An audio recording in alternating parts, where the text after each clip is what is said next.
E agora vamos abordar aquele assunto, né, sobre o podcast lá do Mel Gibson, onde ele fala sobre o filme que ele vai lançar agora, eu creio que agora em 2026, né, A Ressurreição de Cristo, em 2026, que é a sequência da Paixão de Cristo, que foi 2004, perdão, né, que está em desenvolvimento há mais de uma década. E nesse podcast ele fala, né, sobre esse assunto desse novo filme que vai impactar o mundo, né? Alguma coisa nova vai trazer aí, e a gente falando assim, espiritualmente, alguma coisa vai acontecer, né? Que ele traz esse mistério, assim, meio que para as pessoas ficarem atentas com esse novo filme que ele vai lançar. Então vamos trazer agora o vídeo para a gente colocar? A entrevista do podcast. Uma coisa para jogar na mistura. Eu sei que quando eu comecei era meio confuso, mas depois eu fiquei muito bom nisso. E eu acho que, especialmente com algo como a paixão que eu fiz, a palavra escrita foi muito importante. Você sabe, você tem todos aqueles livros, a Bíblia, sabe? Você tem os diferentes evangelhos e coisas com as quais as pessoas estão bem familiarizadas. Metade das vezes eles nem precisavam ler as legendas. Eles podiam olhar para isso e saber o que estava acontecendo. Esse foi um filme louco, porque era um ótimo filme. Mas parecia que havia resistência a esse filme. Ah, não. Havia algo. Eu achei muito direto. Havia uma resistência de Hollywood a esse filme, como se as pessoas não gostassem que você o estivesse fazendo. Não é. Como se sim houvesse muito. Havia muita oposição a isso e... não sei. Eu acho que se você tocar nesse assunto, vai fazer as pessoas reagirem. Porque é um assunto grande. E é como, você sabe. E minha afirmação, que quando eu estava fazendo isso, era como se você estivesse fazendo este filme. E a ideia era que todos nós somos responsáveis por isso. Que seu sacrifício foi para toda a humanidade, e isso para todos os nossos males. E todas as coisas na nossa natureza caída. Foi uma redenção. Então, você sabe, e eu acredito que você sabe. Na verdade, você sabe, eu. Nasci em uma família católica. Eu sou muito cristão nas minhas crenças, você sabe. Então, eu realmente acredito nessas coisas de verdade. Então, retratar isso foi uma honra, mas também sim, você levou uma surra por causa disso. Sim, porque há resistência, em primeiro lugar, de Hollywood secular, onde, por qualquer motivo, o cristianismo é a única religião que você pode menosprezar. O cristianismo é a única religião onde as pessoas, todos esses progressistas de mente aberta, pessoas de esquerda, vão abraçar todas essas religiões diferentes até chegar ao cristianismo. E por qualquer motivo, isso representa, tipo, o homem branco, você sabe, seja lá o que isso represente, colonialismo.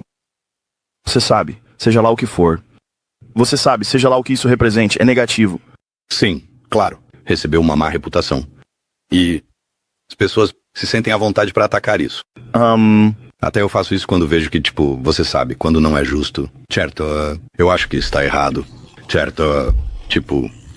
Você sabe quando eles nomeiam algum cardeal em alguma diocese e ele tem coberto por, tipo, papa que são molestadores de crianças? Sim, você sabe, como Theodore McCarrick ou o cardeal Wuerl ou esse tipo de cara. Quero dizer, para o papa? Sim, isso mesmo, com certeza. Bento? Não, Bento. Bem, ele estava encobrindo, mas tipo, sim. Então o cara agora... Ele realmente é... Bem, sim. Sim... Não é ótimo. Eu pensei que ele era o papa mais progressista. Ele é muito progressista. Sim. Mas ele também está encobrindo coisas... Bem, todos eles são... Quero dizer, uma instituição sombria. De muitas maneiras. Por causa de sua história. Bem, a instituição foi instituída por Cristo. Mas isso não significa que ela não possa ter falhas.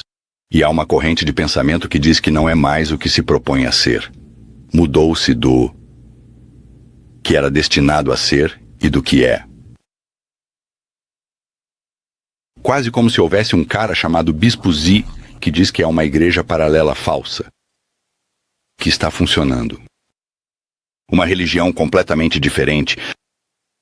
Na verdade, eu não sigo uma igreja pós-conciliar, eu sigo... Você pode definir o que isso significa, certo?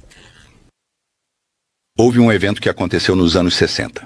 Primeiro, houve um evento no Vaticano, onde eles elegeram João, o 23º, Papa. Certo, em 1958. Eu tinha 2 anos, certo? Ele foi eleito, e aconteceu uma coisa muito engraçada no conclave. Você sabe, geralmente sai fumaça branca e preta das chaminés. Pra te contar, temos um papa, sabe? Temos que papá-lo, sabe? E a fumaça branca saiu, e todo mundo aplaudiu, e eles ficaram loucos. E então, cerca de meia hora depois, saiu fumaça preta. Nunca na história isso aconteceu, de sair fumaça branca e depois fumaça preta. Então, fumaça branca significa que encontramos um novo papa. Fumaça preta significa que não há papa. Isso mesmo. Eles teriam votos. Ou haveria uma razão ou outra, teriam uma rodada no conclave. E a fumaça preta sairia. Muitas vezes, talvez. Talvez levasse 2 semanas. Mas nunca se soube que saiu fumaça branca. E depois saiu fumaça preta. Então, qual era o cenário? Que alguém foi eleito e que talvez algo mais tenha acontecido. E ele foi deixado de lado e alguém mais foi colocado no lugar. Então, foi uma espécie de luta pelo poder. E, claro, o homem que saiu foi um homem chamado Angelo Roncalli, e ele era João 23. Agora, é interessante notar que nunca um papa havia tomado o nome de outro papa antes na história. Mas esse homem tomou o nome de um conhecido antipapa do século XV, que Cosimo de Medici colocou lá como seu próprio homem. Vou te colocar na cadeira e então tudo ficará maravilhoso. Sabe, tudo vai ficar bem para os negócios. Sabe, seja lá qual for a razão corrupta que ele estava colocando ele lá, e já houve homens corruptos naquele lugar antes. Quer dizer, tem Alexandre VI, Júlio II e Sisto IV. Quer dizer, alguns desses caras não são, você sabe, santos. Então, ele tomou o nome de um conhecido antipapa do século V que na verdade disse: sim, eu sou um antipapa. Desculpe, eu não sou a pessoa certa. Porque havia mais de um, e ele confessou que era, e ele queria, sabe, acertar as coisas com o Todo-Poderoso, eu acho. Então, ele confessou ser um antipapa e, então ele tomou o mesmo nome daquele cara, João 23. Então é interessante, não acha? Quer dizer, por que ele faria isso? Bem, sempre que você tem esse tipo de poder, eu tenho certeza de que você já foi ao Vaticano, certo? Sim, impressionante. Sim, é enorme. É tão louco. Quando você está andando por aí, você vê apenas o tamanho. Apenas o valor em dólares da arte que eles possuem. É uma loucura. É uma loucura. Sim. E, você sabe, é um país muito pequeno. É um país... Sim. É um país dentro de uma cidade pequena. Sim. Porque Roma não é a maior cidade. Não. Então tem um país dentro da cidade? Sim. Com muros ao redor? Claro. E você não pode extraditar pessoas. É estranho. Que conveniente. Sim. Até o Ratzinger, ele não dirigia do Vaticano para o outro lugar. Ele... E foi só por um tempinho, porque quem sabe por quê. Eu não sei. Bem, ele era procurado. Sim. Quer dizer, uma das coisas que ele tinha feito foi... Ele tinha transferido um padre que havia molestado 100 crianças. E ele o moveu para um novo lugar onde ele molestou crianças surdas. Sim. Sim. Sim. Sim. Eu sei. Essa é a prática mais suja e maligna da qual a Igreja Católica foi acusada. Eu acho que sim. E muitas instituições também. Mas isso é muito ruim. E eu acho que tudo isso faz parte da mesma corrupção que se infiltrou. E quando você pergunta qual é quanto às outras, mas você sabe se essa é a opinião dele. Ele não é papa. Não. Como ele pode ser o papa se todas as religiões são tão boas quanto... Sim, todos nós adoramos, sabe? Então, sim, essa é a Pachamama. Aí está. Então ele trouxe isso... Sim, dentro do Vaticano. Então, a hierarquia até adorou isso. Ele teve uma cerimônia em torno disso. O que... Bem, isso constitui apostasia. Sim, isso é uma apostasia. Sim. Tudo bem. Adorando deuses falsos. Sim, esse é o número 1 na lista de alvos de Moisés. Sim, Moisés sobe na montanha, ele desce de volta, as pessoas estão adorando um bezerro de ouro. Sim, sabe, é isso. Sim. Então, você não pode fazer isso. E para mim, isso é uma saída do que... Você sabe, isso é chamado de apostasia. Certo? É uma queda disso. A própria natureza da apostasia significa que você tem que fazer parte dela para se afastar dela. Então é um trabalho interno. Ah, sim. Então, você acha que há um motivo por trás dessas coisas? Eu não acho que você... Bem, provavelmente. O que você acha que é... Eu não sei. Mas não é bom. Eu acho... Olha, eu acho que estamos olhando para um mundo onde... E isso está no próximo filme que eu vou fazer. Eu vou tentar. Abordei essa questão que existem grandes reinos, reinos espirituais. Há o bem, o mal, e eles estão lutando pelas almas da humanidade. E minha pergunta é, por que somos importantes? A velha e imperfeita humanidade Por que somos importantes nesse processo, onde os grandes reinos estão lutando por nós. E eu acho que há coisas maiores em jogo aqui. E as instituições que se dizem tocar o divino necessariamente serão afetadas por essa luta que está acontecendo entre o bem e o mal. Certo. E às vezes o bem cede terreno? Sim, e talvez não de propósito. Talvez haja alguma decepção envolvida, ou auto-engano. Certo, cooptado? Toda manhã, quando eu acordo, eu realmente rezo para não me enganar. Porque assim, você sabe, sua mente é um lugar muito engraçado. Quer dizer, eu sempre disse, sabe, é o seu segundo pensamento e sua primeira ação pelos quais você é responsável. Seu primeiro pensamento jogue fora, sabe? Certo, mas, ao considerar, o segundo pensamento é pelo qual você é responsável. Diferença de homicídio em primeiro e segundo grau. Aí está. Certo. Sim, certo. Em primeiro grau, tipo, eu estou planejando isso, e nós levamos isso em consideração quando sentenciamos as pessoas. Claro, tipo, se você é uma pessoa que de repente está em uma briga com um cara, você não esperava por isso, e você o esfaqueia e o mata. Tá aí esse trecho desse podcast do Mel Gibson, um podcast muito importante, porque a gente vê ele falando aí, né, da paixão de Cristo, e depois vai dar continuidade a um filme, a ressurreição, a paixão de Cristo.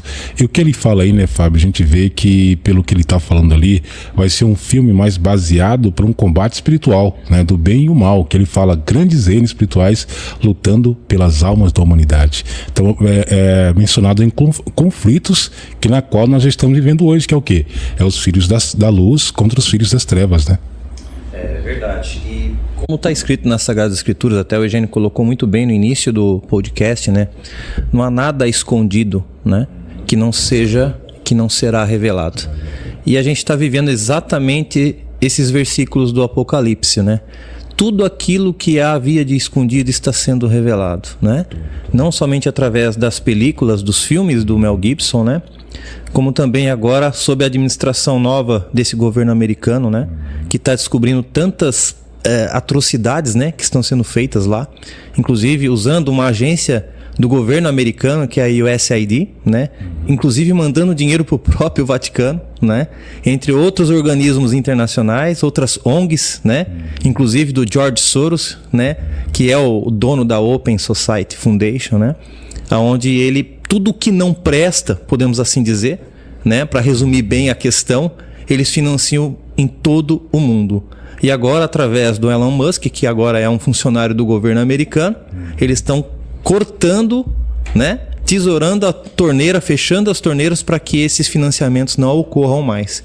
Então esse Deep State, esse estado profundo que se apoderou da maior nação da Terra, está desesperada.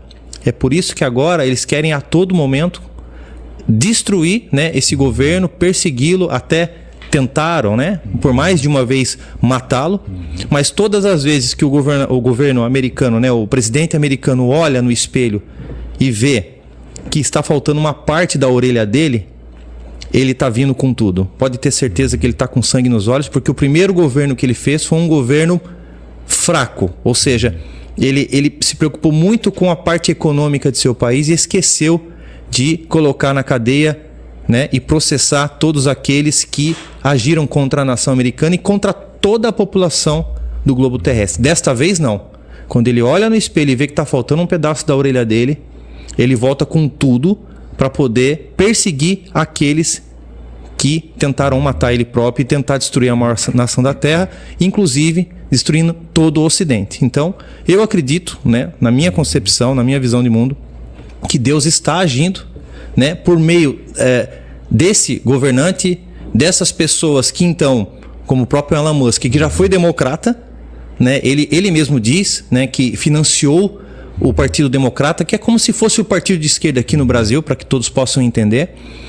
E quando ele perde o filho dele para essa cultura woke, fazendo com que o filho tentasse fazer a troca de gênero, né, de sexo, ele perdeu o filho para a cultura woke, ele entendeu o que era essa guerra do cume da montanha, né? Essa guerra híbrida que a gente está vivendo hoje, e passa então a deixar de ajudar e financiar esse governo pútrido, né? Esse governo corrupto, né, dos Estados Unidos, e começa a procurar as pessoas de bem para que possa reverter essa situação e para que outras famílias não perdessem seus filhos como ele próprio perdeu o filho dele para essa agenda woke, para essa cultura woke, né? E é por isso até então que ele hoje é um dos braços direitos do Donald Trump, né? Nos Estados Unidos, e está fazendo uma verdadeira limpa no governo americano que vai sim, como já está, atingindo também o nosso Brasil.